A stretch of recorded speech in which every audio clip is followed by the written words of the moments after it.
পৃথিবীতে প্রত্যেকটা মেয়ের কাছে সবচেয়ে আপন বলতে তার স্বামী আর তারপরেই মা বাবা। এই জন্যই সংসার করতে করতে কিছুদিন পর পরই মন ছুটে যায় বাবা মায়ের বাড়ি।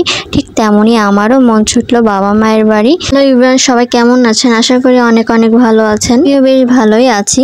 তো প্রতিবার আমার বাবা মায়ের বাড়ি ট্রেনে করেই যাওয়া আসা হয়, কিন্তু এবার বাসে করেই যাওয়া হচ্ছে। আমার কাছে তো ট্রেনে করে যাওয়া আসাটাই বেশি সুবিধা মনে হয়, কিন্তু ট্রেন তো আর যখন তখন পাওয়া যায় না।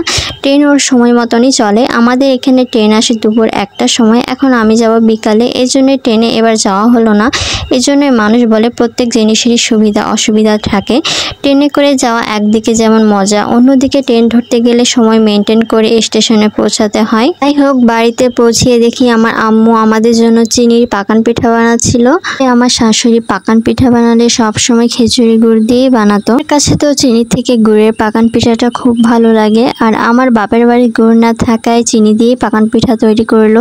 আমার ছেলের খুব খিদে পেয়ে গেছিল, তাই ওকে আগে আগে দিয়ে দিল। এই হলো আমাদের সবার আদরের ছোট ভাইয়া। আমার আব্বু একটা মোরগ জবাই করতে বলল আম্মুকে, কিন্তু আমার আম্মুর তো একটাও মোরগ ছিল না, সব মুরগি। এই জন্যই পাড়ায় যে খুঁজে খুঁজে একটা মোরগ কিনে আনলো। তারপর এটাকে জবাই করে আমি আর আমার মেজো বোন পরিষ্কার করে নিলাম। পর আমি কুটে দিচ্ছিলাম। আমার আব্বু তো গ্রামে থাকে না, ঢাকায় থাকে। 2-1 মাস পর পরই গ্রামে আসে। এবার আমি আসার 2-3 দিন পর পরই চলে আসলো আমার আব্বু। যাই হোক, বসে বসে আমরা দুই বোন গল্প করছিলাম আর কাজ করছিলাম। এবার আমার সাথে আমার হাজবেন্ড আসেনি, এই জন্য অনেক দিন থাকতে পারবো। আর হাজবেন্ডের সাথে আসলে তো 2-3 দিনের বেশি থাকতেই পারি না, কারণ হাজবেন্ডের অনেক কাজ থাকে। কাজ ফেলে এখানে বেশি দিন থাকতেই চাই না। এই জন্য ভাবলাম আমি এখানে একা যখন আসছি 6-7 দিন থেকেই যাবো। দেখি আমার আব্বু আমাদের জন্য অনেক ফল এনেছে, অনেকগুলো ড্রাগন, আনারস, আম কিনে এনেছে।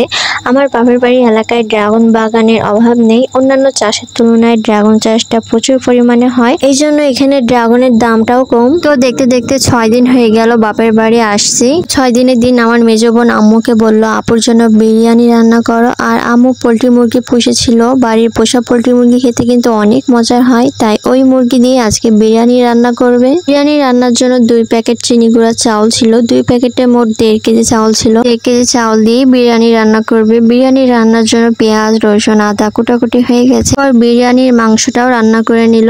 মাংসটা দেখতে কিন্তু অনেক লোভনীয় লাগছিল। আমি 1 পিস তুলে খেয়েও নিলাম কেমন লাগছে টেস্ট করার জন্য। তো আমি মাংসটা নাড়ছিলাম আর আম্মু মশলাটা বেটে নিচ্ছিল। আর বিরিয়ানি চাল ধুয়ে পানি ছড়াতে রেখে দিলাম। বড় একটা হাঁড়ি নিয়েছিল বিরিয়ানি রান্নার জন্য। তো হাঁড়ির মধ্যে তেল, মশলা, তেজপাতা, পেঁয়াজ দিয়ে হালকা ভেজে নেওয়ার পর ধুয়ে রাখা চাল দিয়ে ভেজে নেওয়া হচ্ছিল। ভেজে নেওয়ার পর পানি আর কাঁচামরিচ দিয়ে দিল। এরপর সিদ্ধ করা ছোলার ডাল দিয়ে দিল। কিছু দিয়ে দেওয়ার পর ভালোভাবে নেড়ে দিচ্ছিল। পানিটা ফুটে উঠলে রান্না করা মাংসটা এর মধ্যে দিয়ে দিবে। তো রান্না শেষ করার পর আমরা সবাই মিলে খেতে বসেছিলাম। আর আমার হাজবেন্ড যেহেতু এবার আসেনি, ওর জন্য 1 বাটি দিয়ে দিল। হাজবেন্ড তো আমার আম্মুর হাতে বিরিয়ানি রান্না অনেক পছন্দ করে। যাই হোক, আজকের ভিডিও এই পর্যন্ত। ভিডিওটি ভালো লাগলে আমাদের ইউটিউব চ্যানেলটাকে সাবস্ক্রাইব করে রাখবেন। যদি ফেসবুক পেজ থেকে দেখে থাকেন তাহলে ফেসবুক পেজটাকে ফলো দিয়ে পাশে থাকবেন।